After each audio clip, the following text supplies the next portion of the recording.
இன்றைக்கி மேட்ச்சில் இந்த மாதிரியெல்லாம் நடக்குன்னு எதிர்பார்த்தா அதெல்லாமே நடந்துருச்சு. வேறு லெவல். அப்படி என்ன நடந்ததுன்னு பார்க்குறதுக்கு முன்னாடி நம்ம சேனலை சப்ஸ்கிரைப் பண்ணிக்கோங்க. கொஞ்சம் சப்போர்ட் பண்ணுங்கள் ஃப்ரெண்ட்ஸ் நம்ம சேனலுக்கு. அதாவது டேட்டு முடிவில் 8-2 விட்டுருந்தாங்க ஸ்ரீலங்கா விக்கெட்டை. இன்றைக்கி டே 3 ஸ்டார்டிங்லேயே பிரஸ்தீஷ் கிருஷ்ணா என்ன மாதிரி ஒரு அவுட் சைடர், அந்த மாதிரி இன்றைக்கி இன்ஸ்விங்கு அவுட் ஸ்விங்கு போட்டு 4 பக்கம் பாலை திருப்பி விக்கெட்டு மேலே விக்கெட் எடுத்து ஓப்பனிங் ஸ்பெல்லையே அருமையான கம்பேக் ஒன்று கொடுத்துட்டாப்புல. அவர் அந்த மாதிரி 2-3 விக்கெட்டை எடுத்ததுனால ஸ்ரீலங்கா தம்பித்து போன தருணம். அந்த மாதிரி விக்கெட்டை நழுவ விட்டு ரொம்ப ரொம்ப கவலைக்கிறதுக்கு பேக் போன் ஆகிட்டாங்க.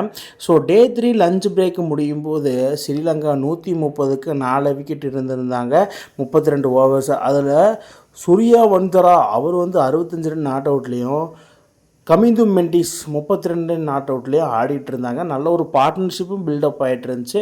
ஸ்ரீலங்கா ட்ரையல் பை 373 ரன்ஸு இன்னும் அடிக்கணும். சரி, லஞ்ச் பிரேக் முடிச்சோடனே நல்லா ஸ்டார்ட் பண்ணலான்னு பார்த்தா நல்ல பேட் வெதர் அப்படின்னு சொல்லி அனௌன்ஸ் பண்ணிட்டாங்க. இந்த வெதர் மூலிமா என்ன ஆகுதுன்னா ஸ்ரீலங்கா மேலும் மேலும் பல விக்கெட்டை இழந்துகிட்டே இருப்பாங்க அப்படிங்கிறது இந்த பேடு வெதர் குறிக்குது. ஸோ என்னடா இப்படி ஆகிட்டு இருக்குது அப்படின்னு ஸ்ரீலங்கா நினைக்கும் போது சடனாக இந்தியா கேம்குள்ளே வந்துட்டாங்கன்னு தான் சொல்லணும். ஸோ அந்த மாதிரி விக்கெட்டை எடுத்துக்கிட்டே இருந்தாங்க. இந்த இடத்துல மேன் ஆஃப் சுதர் ஒரு எண்டில் பிரதீஷ் கிருஷ்ணா விக்கெட் எடுத்தாலும் அனதர் எண்டில் முகமது சிராஜுக்கு விக்கெட்டு விழுகலை. ஸோ அந்த இடத்துல நம்ம என்ன பண்ணோம், மேன் ஆஃப் சுதர் உள்ளே ட்ரை பண்ணலான்னு பார்த்து விக்கெட்டு. அதே மாதிரி கொஞ்சம் பிரதீஷ் கிருஷ்ணாக்கு ரெஸ்ட்டை கொடுத்துட்டு அனதர் எண்டில் ரவீந்திர ஜடேஜா கொடுக்கும்போது அவருக்கும் ஒரு விக்கெட்டு. இதனால் என்ன சொல்ல வரேன்னா சரணா ஜெயினும் நம்ம முகமது சிராஜ் மட்டும்தான் விக்கெட் எடுக்கல. பட் எல்லோரும் தலா 1 விக்கெட்டு 2 விக்கெட்டு 3 விக்கெட்னு எடுத்ததுனால வேறு லெவல். ஸோ என்னடா வரம்பூர்னால விக்கெட் எடுக்கிறான், நம்ம விக்கெட் எடுக்காட்டி எப்படி அப்படின்னு சொல்லி முகமது சிராஜ் உள்ளே கொடுத்தாரு பாருங்க ஒரு கம்பேக்கு. அதாவது யாருமே எதிர்பார்க்கல. அருமையான ஒரு பார்ட்னர்ஷிப் பில்டப் பண்ணிகிட்டு இருந்த ஸ்ரீலங்கா பேட்ஸ்மேன்ஸை 2 பேர்த்தையும் உடச்சி எடுத்துட்டாப்புல. இதன் மூலிமா என்னென்னா டே 3 டீ பிரேக் அந்த டைமிங்கில் பார்த்திங்கன்னா ஸ்ரீலங்கா 216க்கு 7 விக்கெட் இழந்துட்டாங்க. அதில் பாருங்கள் சூரியபந்தரா அவர் 80 ரன்னுக்கு அவுட் ஆகி இப்போ வெளியே திரும்பிட்டார். சோனல் தினுசா 52 ரன் அருமையான ஒரு 50யோட ஆடிட்டுருக்காரு. So Sri Lanka trail by 287 runs இன்னும் அடிக்கணும். டே 3 டீ பிரேக்கு முடிவில்.